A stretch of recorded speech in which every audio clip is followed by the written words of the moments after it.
The first amphora, not of Attic clay nor Corinthian design, but of a distinctive crimson-hued fabric, traceable only to the ancient shores of Iberia, was found nestled perfectly upright beside temple foundations 50 fathoms deep off the coast of Calabria.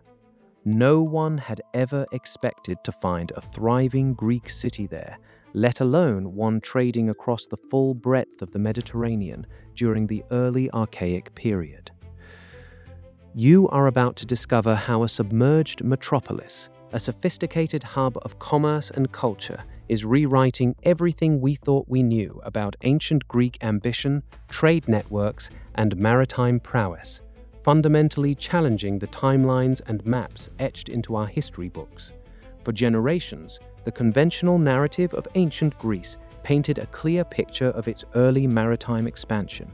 We learned that the Greeks, particularly in their nascent centuries, were largely focused on their own Aegean Sea, a cultural crucible from which they eventually ventured forth to establish colonies in Sicily, southern Italy, the Magna Graecia, and scattered outposts in the Black Sea and across the North African coast. Historians like Professor Moses Finley and Chester Starr meticulously chronicled this process, presenting it as a relatively gradual, almost cautious push outwards, constrained by existing Phoenician dominance in the western Mediterranean.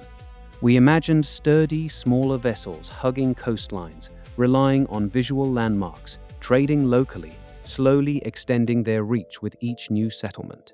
The textbooks spoke of a Greek world connected, yes, but primarily through a series of coastal stepping stones radiating from the Hellenic heartland, shipwrecks discovered throughout the Aegean, laden with familiar pottery, olive oil, and wine, seemed to corroborate this vision of a localized, relatively insular economic sphere before the grand colonial expansion of the 7th and 6th centuries BCE. It was a comfortable, understandable story, a civilization blossoming at home, then slowly, methodically planting its seeds abroad. The archaeological consensus, supported by thousands of excavated sites on land, suggested that major Greek urban centers and extensive deep-sea trade beyond the immediate sphere of their colonies were a later development, largely coinciding with the classical period and its more advanced shipbuilding techniques. But what if that entire timeline was dramatically compressed? What if, lurking beneath the seemingly placid surface of historical certainty, lay an entire, vibrant Greek civilization, actively engaging in extensive deep-sea trade centuries before our schoolbooks ever suggested?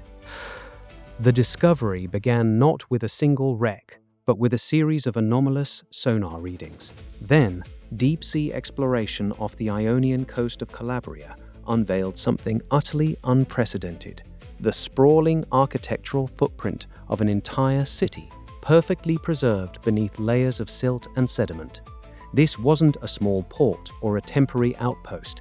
This was Kardamili, a forgotten Greek city, complete with agora structures, robust fortifications, and, most astonishingly, the intact foundations of at least 3 significant temples, their Doric columns fallen but clearly identifiable, dating back to the late 9th century BCE.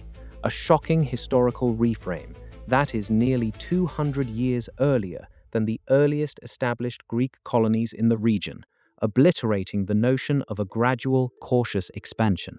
This was not a colonial settlement. It was an established, self-sufficient, and powerful city.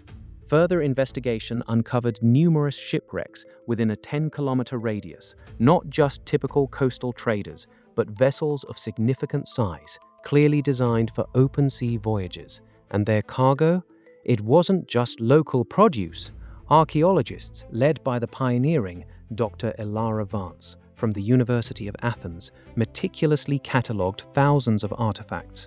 Alongside familiar Corinthian wares and early Attic pottery, they unearthed ingots of pure tin from Cornwall, Britain, bronze weapons with distinct Celtic motifs, and perhaps most mind-bogglingly, amphorae containing remnants of wine and oils from the Iberian Peninsula and even North Africa.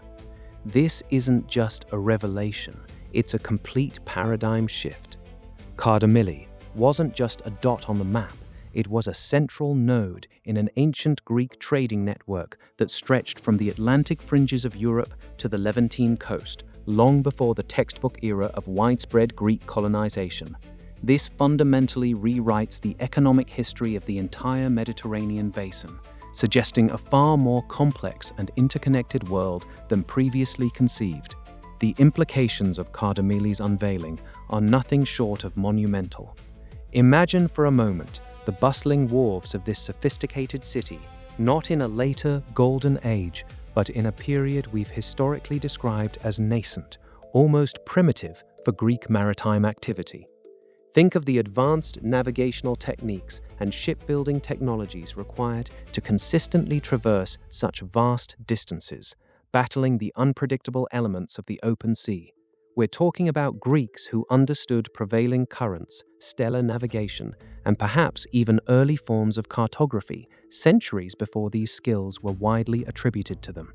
This pushes back the timeline for sophisticated Greek seafaring and long-distance commerce into an era previously dominated by the Phoenicians in the Western Mediterranean, suggesting a far more competitive and integrated trade environment. One additional piece of supporting evidence comes from the architecture itself.